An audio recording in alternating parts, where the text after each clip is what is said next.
경기 광명시 지하터널 붕괴 사고 엿새째인 오늘도 실종된 작업자 1명을 찾기 위한 구조 작업이 이어지고 있습니다. 밤사이에도 수색은 계속되는데요. 취재기자 연결해 자세한 상황 들어보겠습니다. 권준수 기자, 실종자 수색 작업에 진전이 좀 있었습니까? 네, 소방당국이 붕괴 사고 현장 주변에서 밤샘 수색 작업을 벌였지만 아직 실종된 작업자를 발견했다는 소식은 들리지 않고 있습니다. 실종된 50대 작업자는 안전교육장으로 사용하던 컨테이너 안에 있을 거로 추정되는데요. 소방은 지하 40m 지점에 해당 컨테이너가 있을 거로 보고 있습니다.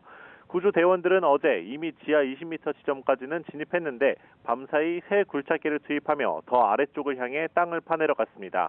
다만 주말부터 비가 내렸던 터라 추가 붕괴 위험 우려가 남아있어서 재차 안전 여부를 점검하며 작업을 이어갔습니다. 전문가 이야기 들어보시겠습니다. 하부 쪽에 잔해물 제거하고 그 위험 요소 계속 재점검하면서 구조물을 제거하고 있습니다. 별개로 경찰 수사도 진행 중인 거죠? 그렇습니다. 경찰은 현장 노동자 12명을 불러 기초적인 조사를 마쳤는데요. 이 과정에서 보강 공사를 위해 구조물을 내리려던 중 사고가 났다는 취지의 진술을 확보했습니다. 크레인을 이용해 H빔을 지하로 내리려고 하는데 터널이 갑자기 무너졌다는 겁니다. 이 밖에도 사고 현장에서 하루 평균 지하수 1,600여 톤이 배출됐던 사실도 추가로 드러났는데요. 많은 양의 지하수에 토사가 휩쓸려가며 터널이 무너졌을 가능성도 제기됩니다. 경찰은 우선 실종자 발견을 기다리는 입장인데요. 수색 작업이 마무리되는 대로 주요 관계자를 불러 본격적인 수사에 착수할 것으로 보입니다. 지금까지 사회부에서 YTN 권준수입니다. 인천 부평역 앞 도로에서 가로 5m 크기의 땅꺼짐이 발생해 인천시가 정밀 진단에 나서기로 했습니다. 대전 통영 고속도로에선 졸음운전으로 차량 석 대가 잇따라 추돌 했습니다. 밤사이 사건 사고 소식 최하영 기자입니다. 인천 부평역 앞 횡단보도 주변에 통제선이 쳐졌습니다. 가까이 가보니 도로가 울퉁불퉁 내려앉았습니다. 어제 저녁 8시쯤 가로 5m, 깊이 10cm의 땅꺼짐이 발생했습니다. 다행히 다친 사람은 없었습니다. 인천시는 도로 아래 얼었던 흙이 따뜻해진 날씨에 녹으면서 집안이 내려앉은 것으로 추정하고 있습니다. 시는 정밀 안전 진단을 통해 정확한 원인을 찾을 방침입니다. SUV 한 대가 형체를 알아볼 수 없을 정도로 심하게 부서졌습니다. 사고가 난 건 어젯밤 10시 15분쯤.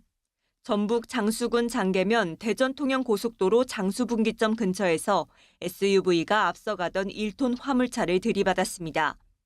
뒤이어 5톤 화물차가 SUV를 추돌하는 2차 사고도 발생했습니다. 이 사고로 50대 SUV 운전자가 경상을 입어 병원으로 옮겨졌습니다. 경찰은 SUV 운전자가 졸음운전을 하다 사고를 낸 것으로 보고 정확한 경위를 조사하고 있습니다. 어제 오후 5시 20분쯤에는 경기도 부천시 원종동에 있는 의료기관에서 불이 났습니다. 다친 사람은 없었지만 환자와 의료진 등 32명이 긴급 대피했습니다. 소방당국은 천장에서 불길이 보였다는 직원 신고를 토대로 정확한 원인을 조사하고 있습니다. YTN 최하영입니다. 최근 들어 발생한 대규모 땅꺼짐 사고들은 모두 지하철 공사장 근처에서 발생했다는 공통점이 있습니다. 전문가들은 지하에서 물과 토사가 유출돼 터널이 무너지는 걸 막기 위한 물막이 공사 시행 기준을 마련하는 등 제도 개선이 필요하다고 지적합니다. 양동훈 기자입니다. 지난주 경기 광명시 신안산선 터널 공사 현장이 붕괴되면서 위에 있던 도로까지 무너졌습니다. 지난달에는 서울 명일동에서, 최근에는 부산 사상구에서 대형 땅꺼짐이 발생했는데 모두 지하철 공사장 근처였습니다. 전문가들은 지하철 공사의 경우 지하수와 토사가 대량으로 빠져나가면서 땅속에 빈 공간이 크게 생기기 때문에 땅꺼짐 위험도 커진다고 지적합니다.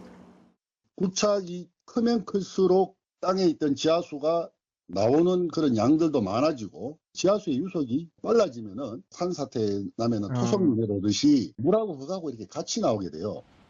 전문가들은 지하 땅을 파는 과정에서 지하수가 흐르지 않도록 물막이, 차수 공사를 하면 땅꺼짐 위험을 줄일 수 있지만 새어나온 지하수와 토사를 밖으로 퍼내버리는 경우가 대부분이라고 말합니다. 차수 공사를 대대적으로 할 경우 공사 기간과 비용이 급증하기 때문입니다.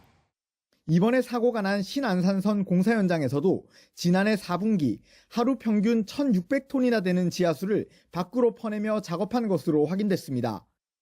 이 때문에 지하 안전 평가 내용과 현장 변수에 따라 차수 공사 여부를 판단하는 구체적인 기준을 마련해 현장에서 따르도록 강제하는 등 제도 개선이 필요하다는 목소리가 나옵니다. 이 정도 침하가 발생되게 되면 이거는 차수를 하지 않으면 안 되겠다. 이런 결정을 내릴 수 있는 툴을 우리가 제공을 해야 되는데 현재 지하안전평가에서는 그게 아니란 말이에요. 서울시는 지하철 공사 구간을 대상으로 지하 빈 공간을 확인하는 지표 투과 레이더 GPR 탐사를 진행하겠다고 발표했습니다. 그런데 일반적인 GPR 장비는 지표 아래 2m 정도까지만 탐지할 수 있어 한계가 있다는 지적입니다. 이에 따라 전문가들은 좀 더 깊이 땅속을 탐지할 수 있는 고성능 GPR 장비 사용을 의무화하거나 다른 탐지 수단을 함께 활용할 필요가 있다고 강조합니다. 탄성파 탐지 장치 같은 것을 설치를 해가지고 땅속에다가 그걸 묻어놓고 가볍게 탕탕탕 때리면은 탐사를 할 수가 있어요. 그 여러 가지 방법이 있습니다. 인명피해가 반복되는 땅꺼짐 사고를 방지하고 지하철 공사의 안전도 확보하기 위한 근본적이고 세세한 대책이 필요해 보입니다. YTN 양동훈입니다.